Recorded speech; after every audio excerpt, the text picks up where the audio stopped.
Amados hermanos y hermanas, les saluda el pastor Antonio Arroyo de la Iglesia Bíblica Buenas Nuevas. Hoy les voy a compartir la poderosa y siempre bendita palabra del Señor. Antes de iniciar, queremos darle algunos alcances de las noticias de estos últimos tiempos con una perspectiva bíblica. A pesar de que algunos decían que iba a ocurrir una guerra entre Rusia y Ucrania, que solamente eran ensayos militares, la guerra ya estalló. Y esto ocurre porque la profecía bíblica se va a cumplir sí o sí. Recuerden lo que está escrito: y oirán, dice, guerras y rumores de guerras. Y todo esto solamente demuestra la veracidad de la palabra de Dios. Recordemos lo que está escrito en el libro de Daniel, capítulo 9, versículo 26. Y hasta el fin de la guerra durarán las devastaciones, es decir, las destrucciones. Más adelante, en el versículo 27 dice: y por otra semana confirmará el pacto con muchos. Para que la profecía bíblica se cumpla y comience ya la última semana de Daniel, la Biblia dice que después de la guerra se va a firmar un pacto. La palabra es tratado de paz, donde las partes involucradas se comprometerán a cumplir lo estipulado, lo acordado. Y esto dará inicio a la última semana de Daniel, que corresponde a 7 años.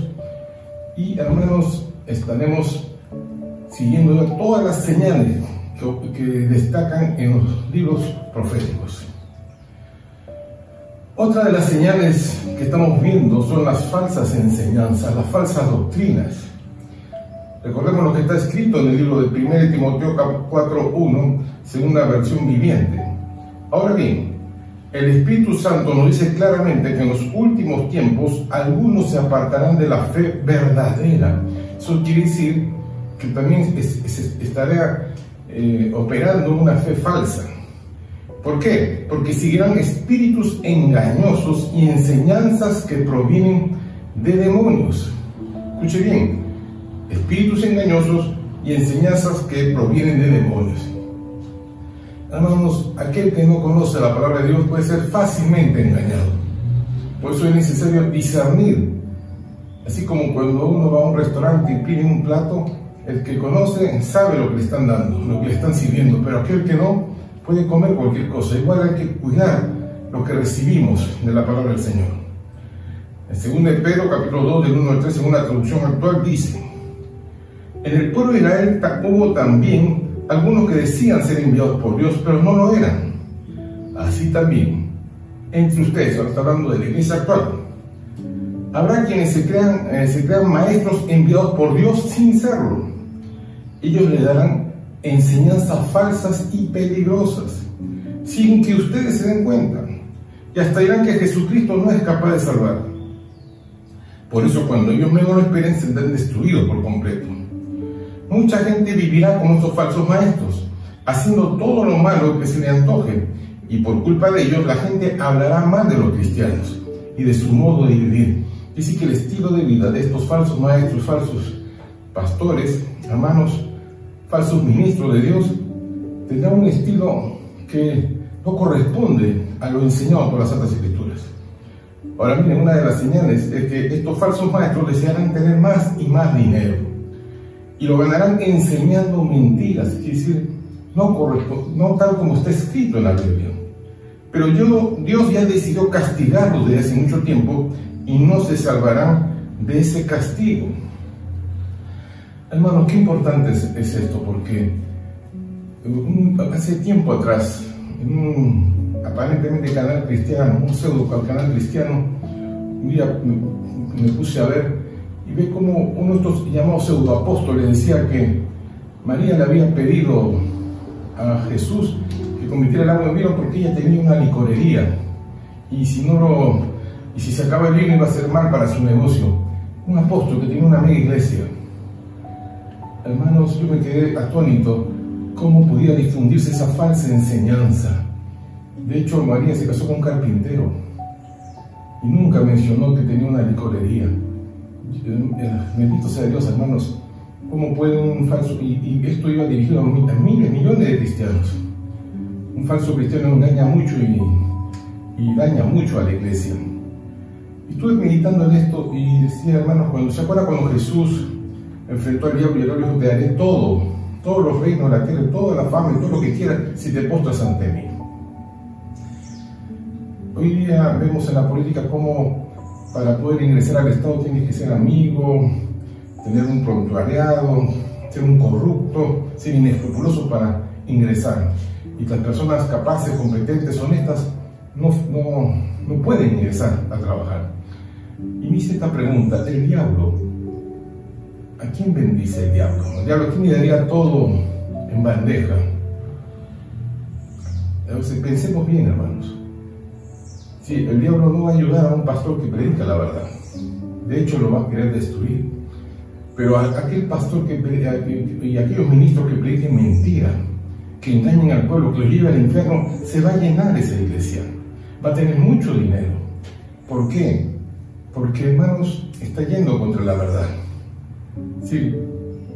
Por eso qué importante discernir lo que escuchamos, discernir el mensaje, no seguir a los hombres, sino seguir la palabra de Dios. Aunque muchos dicen, pastor, ya no lea, sino predique, solamente predique en frente a la cámara. Hermanos, yo me propuse hace mucho tiempo que predicar con la Biblia abierta para que decir escrito está y que usted pueda tomar nota de los versículos. Escuché a muchos pastores, yo tuve un sueño, yo hice esto, lo otro, pero nada correspondiente a la palabra de Dios. Demos gloria al Señor, hermanos, porque cuando uno predica, cuando uno enseña, debe decir escrito está, y debe estar escrito. Por eso nosotros predicamos con Biblia abierta, para que usted sea bendecido y usted pueda corroborar todo lo que dice el pastor. Hoy día vamos a hablar del maravilloso plan de Dios, parte 5. Hemos estado viendo cómo Dios creó un maravilloso plan para salvar a su creación, que requerimos de un genuino arrepentimiento y una verdadera conversión para ser salvos. Ahora, este maravilloso plan, después de la ascensión de Cristo, va a continuar por medio de la iglesia establecida por Jesucristo. Y vemos que en el libro de Efesios, capítulo 4, del 11 al 16, cómo organizó Dios la iglesia. En el versículo 11 dice que Él mismo constituyó, Él mismo organizó, Él mismo formó, ¿no?, a unos apóstoles, a otros profetas, a otros evangelistas, a otros pastores y a otros maestros. Quiere decir que Dios dijo, voy a organizar la iglesia y para eso necesito las personas que van a dirigir la iglesia, van a organizar la iglesia, van a formar a los nuevos discípulos. Lo está diciendo, versículo 12, a fin de perfeccionar a los santos para la obra del ministerio, para la edificación del cuerpo de Cristo, hasta que todos lleguemos a la unidad de la fe y del conocimiento del Hijo de Dios, a un varón perfecto, a la medida de la estatura de la plenitud de Cristo. ¿Para qué? Para que ya no seamos niños fluctuantes, dice, llevados por doquiera de todo viento de doctrina, para no, me gusta esto, me gusta lo otro, no, para que tengan un fundamento sólido. Dice, no se lleven por doquiera de todo viento de doctrina, por estrategia de hombres que para engañar emplean con astucia las artimañas del error. ¿Y cómo lo usan? Mitad verdad, mitad mentira, tal como hizo el diablo. El diablo también conoce la Biblia, y cuando enfrentó a Jesús también mencionó la Biblia. Hermanos, tengamos cuidado con eso, sino que siguiendo la verdad en amor, crezcamos en todo, en aquel que es la cabeza, esto es, en Cristo. Cristo es la cabeza de la iglesia, de quien todo el cuerpo, bien concertado y unido entre sí por todas las coyunturas que se ayudan mutuamente, según la actividad propia de cada miembro, recibe su crecimiento para ir edificándose en amor. Entonces, una iglesia cuyo cimiento es el amor, porque la fe obra por el amor. ¿Cómo empezó la iglesia? Jesús llamó a 12 hombres, 12 pescadores, 12 hombres, entre ellos muchos pescadores. ¿Y por qué 12? ¿Por qué no 3, 4, 5 o 20 o 50? No, porque 12 simboliza el número de gobierno y autoridad. Sabemos que uno cayó, Judas, y fue reemplazado por otro, para que ellos continuaran con el plan de Dios, de manera que ellos cumplieran lo que les mandó Jesús antes de partir. Ahora vamos a ver, ¿qué le dijo Jesús a estos hombres para que comenzaran a organizarse para formar la iglesia? Y vamos a leer según los 4 evangelios. Los 4 evangelios mencionan esta parte importante de las instrucciones que le dio Jesús para comenzar la iglesia. Empecemos con Mateo. Mateo 28, de 16 al 20 dice, pero los 11 discípulos se fueron a Galilea, al monte donde Jesús le había ordenado. Miren, hermano, fue una orden de Jesús. Vayan al monte a Galilea.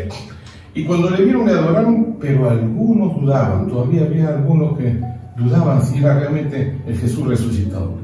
Y Jesús se les acercó y les habló diciendo: toda potestad, es decir, todo poder y autoridad me es dada en el cielo y en la tierra. Jesús recibió toda autoridad, todo poder, tanto en el cielo como en la tierra. Y dice: por tanto, ya que yo tengo esa autoridad, id y haced discípulos a todas las naciones, bautizándolos en el nombre del Padre, del Hijo y del Espíritu Santo, enseñándoles que guarden todas las cosas que os he mandado. Recuerden, es un mandato a la iglesia. Y aquí, yo estoy con vosotros todos los días hasta el fin del mundo. Amén. ¿Hasta cuándo va a durar esto? Hasta el fin del mundo. Esa es la consigna. Así lo dijo y lo explica Mateo. El evangelista Marcos, en el capítulo 16, del 15 al 18, lo dice de esta manera. Le dijo: id por todo el mundo y predicad el evangelio a toda criatura. El que creyere y fuere bautizado será salvo, mas el que no creyere será condenado. Y ahí menciona otra cosa: cómo va a operar la iglesia. Y estas señales seguirán a los que creen. Quiere decir que, hermanos, aquellos que comiencen a ejecutar este mandato del Señor, señales le van a seguir. ¿Cuáles son las señales? En mi nombre echarán fuera demonios, hablarán nuevas lenguas, tomarán en las manos serpientes, y si bebieren cosas mortíferas no les hará daño. Sobre los enfermos pondrán sus manos y estos sanarán. Hermano, hay poder en el nombre de Jesucristo. El evangelista Lucas, el médico amado, lo detalla de esta manera. Recuerden que Lucas era muy detallista. En el capítulo 24, del versículo 45 al 49, dice: entonces les abrió el entendimiento para que comprendiesen las Escrituras. Jesús lo primero que hizo al hablar con sus discípulos, lo que iban a ejecutar el plan de Dios en esta parte, primero tuvo que abrirle el entendimiento para que entiendan. Hermanos míos, hay algo que bloquea el Evangelio de Cristo, por eso que Jesús le abrió el entendimiento y les dijo: así está escrito. Y así fue necesario que el Cristo padeciese y resucitase de los muertos al tercer día. Jesús, hermanos, no se apartó de lo que estaba escrito, exactamente lo cumplió. Por eso hay miles de profecías cumplidas desde que Jesús estuvo en la tierra. Y que se predicase en su nombre, en ese nombre que ha recibido toda autoridad y poder, el arrepentimiento y el perdón de pecados en todas las naciones, comenzando desde Jerusalén. Y vosotros sois testigos de estas cosas, ustedes lo han visto. He aquí yo enviaré la promesa de mi Padre sobre vosotros, pero quedad vosotros en la ciudad de Jerusalén hasta que seáis investidos del poder de lo alto. Para que esas señales les sigan, tienen que ustedes ser investidos, llenos del poder de lo alto. ¿Y cómo es eso? Mediante la presencia y el bautismo con el Espíritu Santo. Y finalmente el discípulo amado Juan lo dice de esta manera, capítulo 20, del 21 al 23. Entonces Jesús le dijo otra vez: paz a vosotros, paz. Hermanos, paz, shalom. Shalom también para tú que lo estás viendo. La paz del Señor, hermanos, es increíble. Paz en medio de la tormenta. Podemos tener paz bajo cualquier circunstancia porque Cristo está con nosotros. Y le dice: como me envió el Padre, así también yo los envío. Tal como yo fui enviado, ahora yo los envío a vosotros. Por eso la palabra apóstol es un enviado, alguien a quien envían, ¿no? Y habiendo dicho esto, sopló y le dijo: recibid el Espíritu Santo. Jesús ya le está dando ese aliento espiritual: recibid el Espíritu Santo. A quienes remitieren los pecados les son remitidos, y a quienes se los retuvieres les son retenidos. ¿Esto qué significa? La persona que recibe a Cristo en su corazón, sus pecados le van a ser perdonados, mas aquellos a quienes lo rechazan continuarán con el pecado y sufrirán el juicio. Bajo estas instrucciones que le dio Jesús a sus discípulos, a sus apóstoles, vamos a escudriñar el plan divino de Dios, el maravilloso plan de Dios para la iglesia. Entonces entendamos, porque si lo entendemos, vamos a continuar el plan en estos días.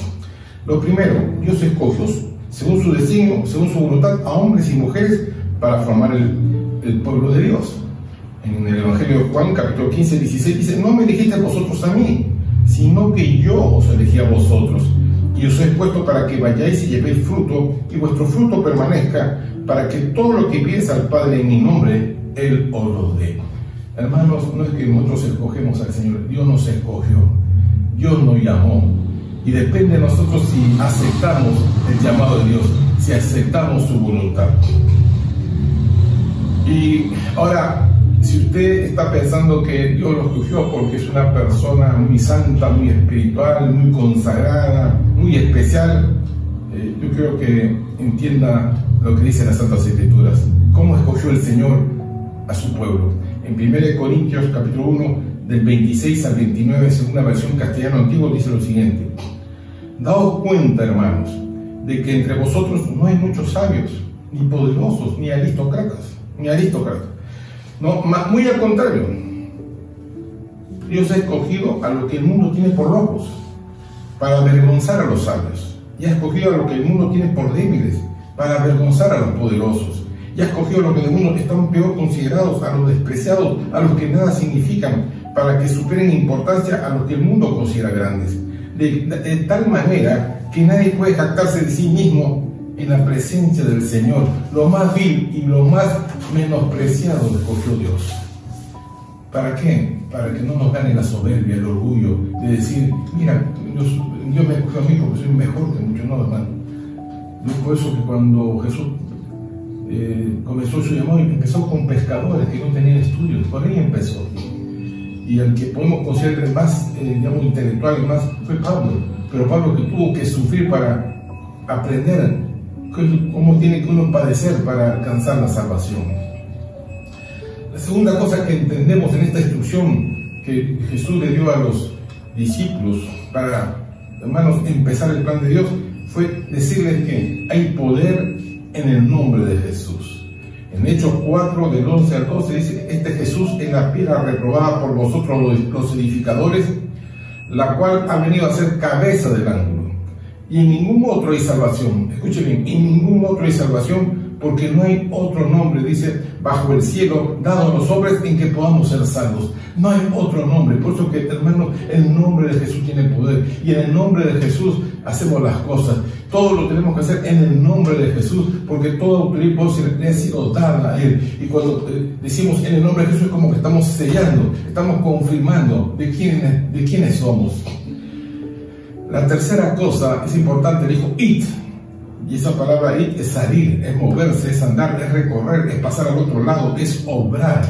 Incluso la raíz griega de esta palabra significa perforar, vale decir que mediante la predicación del Evangelio debemos atravesar el corazón de piedra de los hombres, de las mujeres. Hermanos, cuando nosotros predicamos y salimos, atravesamos ese corazón. La palabra dice que es como una espada o filo, tiene que penetrar y llegar al corazón mismo de las personas para que se produzca la conversión.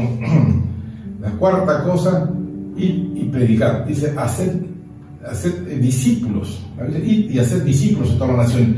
Ir y hacer discípulos, ¿cómo? Mediante la locura de la predicación.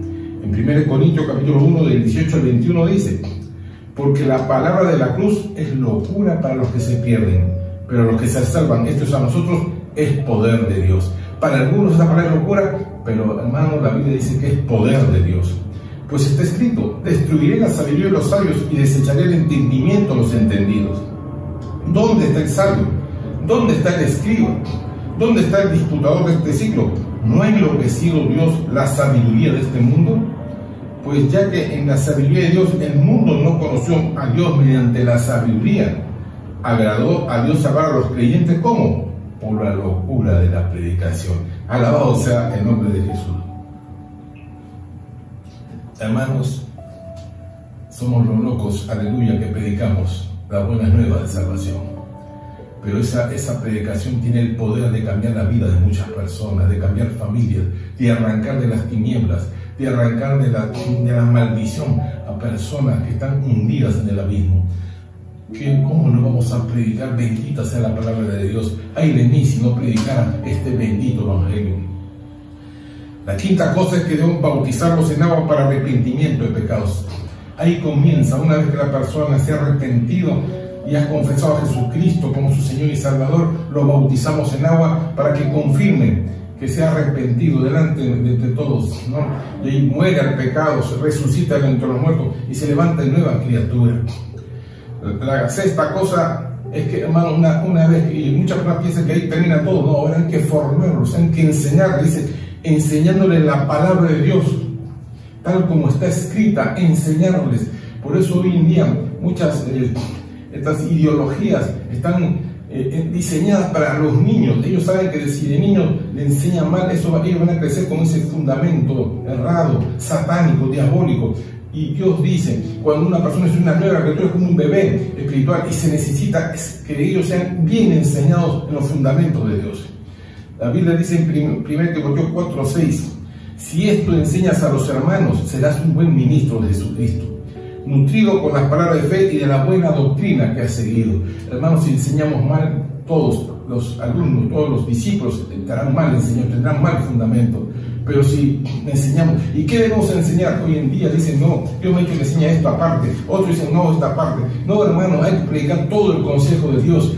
Y es interesante porque mucha gente dijo, yo no voy a hablar nada de la venida de Cristo, no voy a hablar del rapto de la iglesia, no voy a hablar de los señales de los últimos tiempos.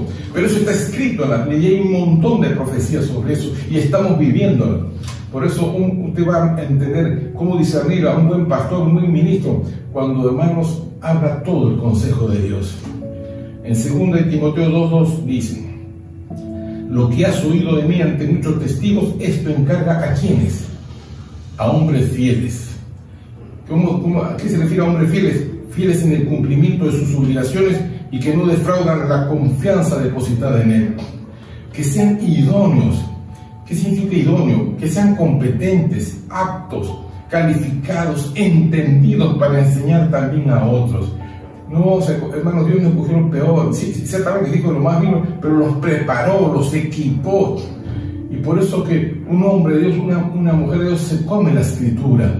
Pasan horas, hermanos, escudriñando la Santa Escritura, teniendo comunión con Dios. Pasan tiempos de oración, de comunión, de ayuno, de oración, buscando entrar en el corazón de Dios, en el secreto de Dios. Leen mucho. ¿Por qué? Porque, hermanos, tienen hambre y sed de justicia. La séptima cosa dice que dice la Biblia que somos testigos de estas cosas, somos testigos del poder de Dios. Y cómo estos testigos, ¿cómo son? Debemos manifestar la conversión, arrepentimiento, conversión. ¿Para qué? Para dar un buen testimonio. De hecho, quiero que aprenda algo en este día. La palabra testigo en griego es martureo, que significa testificar, dar un buen testimonio, ¿no? Y declarar la verdad, escuche bien, martureo, de mártir, declarar la verdad aún a costa de su vida por defender la fe. Lo contrario hermanos, a testigo es estar ausente, callarse, abstenerse, encubrir el pecado. Ahí se da cuenta usted si es o no un discípulo de Cristo. Y la palabra testimonio es marturión, que significa una evidencia, una prueba, certificación del verdadero cambio de vida. Quiere decir, hermano, cuando damos buen testimonio, estamos certificando que Cristo cambió nuestras vidas, que la presencia del Espíritu Santo habita en nosotros. Por eso dice que manifiestas son, hermanos, cuando nosotros estamos en el ser, manifiestas son las obras de la carne, como también manifiestas son el fruto del Espíritu Santo en nuestras vidas. La octava cosa que Jesús le dijo, como Dios, el Padre me envió, así yo también los envío. Y por eso, para poder hacer bien la obra del Señor, necesitamos ser investidos del poder de lo alto. Es decir, necesitamos no solamente el bautismo en agua, sino recibir el Espíritu Santo. Como dijo la Escritura, recibir poder de lo alto. Recibimos el dunamis de Dios. Y cuando nosotros recibimos eso, la novena cosa es que ahí vendrán las señales. Estas señales seguirán a los que crean. Y lo vamos a repetir. En mi nombre echarán fuera demonios. Hermanos, cuando comencemos a predicar, vamos a darnos cuenta que hay personas que, hermanos, están poseídas por el diablo, están influenciadas por Satanás, y hasta su palabra, su forma de despreciar el Evangelio, de maldecir, de enojarse, de irritarse, hermanos, y de atacar a los predicadores, a los hombres y mujeres que predican el Evangelio. Usted se da cuenta que esas personas están endemoniadas, y cuando en el bendito nombre de Jesús los atamos y los echamos fuera, ellos salen. Y hermanos, cuántos casos hemos visto así, persona a persona, cómo estos demonios han salido. Amados hermanos, y hemos podido comprobar que hay poder de lo alto. Dice, si bebieren cosas mortíferas no les hará daño. ¿Por qué? Cada vez que salimos nos cubrimos con la sangre de Cristo y enfrentamos a los poderes de las tinieblas. Sobre los enfermos pondrán sus manos y sanarán, no porque seamos nosotros los que sanamos, sino que el Espíritu Santo que mora en nosotros, hermanos, sana toda enfermedad. Yo muchas veces lo he explicado de esta manera. No importa, hermanos, la manguera, qué color es, qué ancho tiene, qué largo, no importa. Lo que importa es el contenido es el agua que da vida a las plantas. Cuando se riega es el agua, no importa la manguera solamente es un medio, es un instrumento. Igual nosotros, hermanos, muchos evangelistas han pensado de que ellos son los sanadores. No, el sanador es Cristo, el sanador es el Espíritu Santo que obra por medio de nosotros. Por eso debemos entender eso, por eso hay que abrir el entendimiento. Nosotros solamente somos instrumentos en las manos de Dios. Hermanos míos, yo les invito a ser partícipes del maravilloso plan de Dios. Este es el tiempo de la iglesia, y cada vez que Dios dice que el Espíritu Santo trae convicción de pecado, cada vez que nosotros anunciamos el Evangelio, cada vez que explicamos la buena nueva, esa palabra va a llegar al corazón de la persona. Si esa persona, porque la salvación es personal, si esa persona recibe el mensaje, esa persona va a abrir su corazón y va a recibir a Jesucristo. Si te rechaza, escuche bien, no nos rechaza a nosotros, rechaza a Dios. Y la Biblia dice, el que creyere será salvo, el que no creyere será condenado. No nos preocupemos, hermanos. Dice la Biblia también que empecemos por Jerusalén. Jerusalén es nuestra casa, nuestra familia, los más cercanos a nosotros. Y después que la hayamos predicado, los que acepten bien, los que no acepten, hermanos, insistiremos una y otra vez, pero llega un momento en que ya tenemos que seguir hacia adelante y ir hacia los otros, aquellas personas, aquellas familias que están clamando por recibir a Jesús. Hagamos la obra de Dios. Yo te invito en esta hora a que oremos juntos para que Dios nos invista de poder. Y, hermanos, en estos tiempos en los cuales es una nueva etapa en que nos acercamos rápidamente al final de los tiempos, a la última semana de Daniel, seamos partícipes de este maravilloso plan. Mira, estás, inclina tu rostro, cierra tus ojos, oremos delante de Dios. Amado Padre que estás en los cielos, bendito sea tu nombre.